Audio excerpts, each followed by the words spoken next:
Kenapa kita ini doa kita banyak tidak dijawab? Karena kita tidak konsisten berdoa. Bu, oh bu, pak, oh pak, nak, oh nak. Mantap ya, 3 seri. Ada yang bertanya kepada saya, Ustaz, bagaimana cara Nabi berdoa sehingga Nabi itu terkabul doanya? Saya kasih bocoran ya. Pertama, Nabi kalau berdoa tidak pernah mengganti doanya sebelum dikabul. Ini rahasia pertama kalau berdoa. Ibu-ibu, kenapa doanya banyak yang dikabul? Karena doanya gonta-ganti. Nggih mboten? Betul tidak?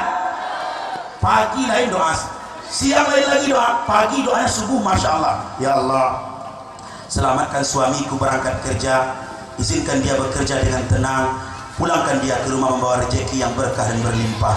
Amin. Pagi itu, begitu siang suaminya pulang tak bawa duit, ya Allah, setiap pulang tak bawa duit, ya Allah, ganti lagi ya Allah. Bukan doa, nggak bisa gitu. Doa ini mesti konsisten. Siapa yang belum haji angkat tangan? Yang belum haji dan mau haji angkat tangan.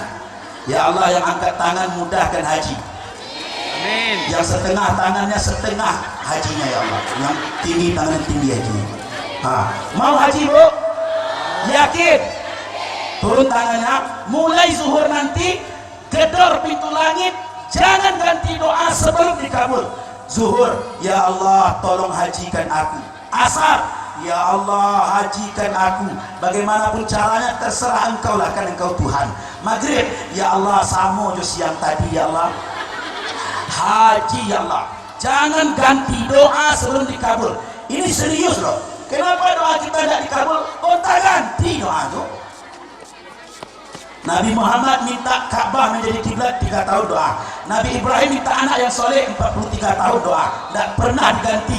Rabbi habli minas salihin 43 tahun tuh. Adakah kita hari ini setabah itu dalam berdoa? Maka yang pertama, jangan ganti doa. Yang kedua, yang mau doanya dikabul, tiru Nabi. Doa terbaik itu dilakukan ketika sujud. Kita sholat ini, Allahu Akbar, Subhana Rabbiyal A'la wa bihamdi, Subhana Rabbiyal A'la wa bihamdi, Subhana Rabbiyal A'la wa bihamdi. Setelah selesai Subhana Rabbiyal A'la 3 kali, sebut doa apapun yang anda mau. Boleh bahasa Indonesia Ustaz? Boleh, tapi ucapkan dalam hati. Kalau pakai suara batal sholatnya.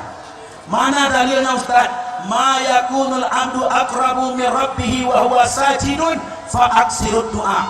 Waktu terbaik seorang hamba dengan Tuhannya adalah ketika dia bersujud, maka perbanyaklah doa.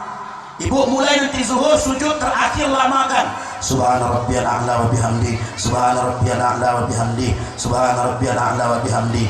Ya Allah, getah murah, sawit turun, BBM susah, cabai mahal, beras mahal. Ya Rabb, mudahkan rezekiku, lapangkan urusanku, mudahkan setiap perkara yang aku hadapi.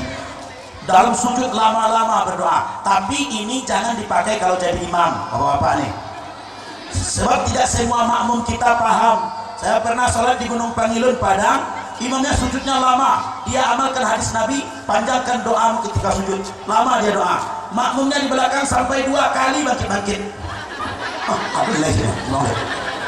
Balamu yang ada dua ya. Kakando imam gomah. Jangan begitu. Salat sunnah, salat sendiri, lamakan sujud. Yang ketiga, kalau ingin doa dikabul, tiru cara Nabi berdoa. Kalau Nabi mengangkat tangan, berdoa itu begini. Coba perhatikan saya. Hadisnya, ini punya hadisnya. Karena Rasulullah SAW yaktafilu baina kiflataihi. Rasulullah SAW itu kalau berdoa mengangkat tangan, beliau merapatkan kedua telapak tangannya. Bukan begini Pak.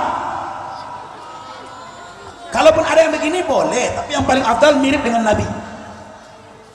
Ada orang doa kayak gini ya.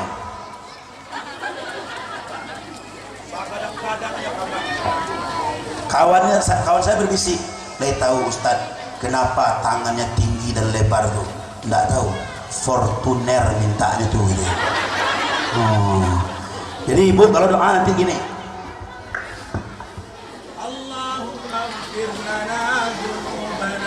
Rapatkan tangan. Rapat. Inilah yang disebut sunnah fi'liyah atau perbuatan Nabi.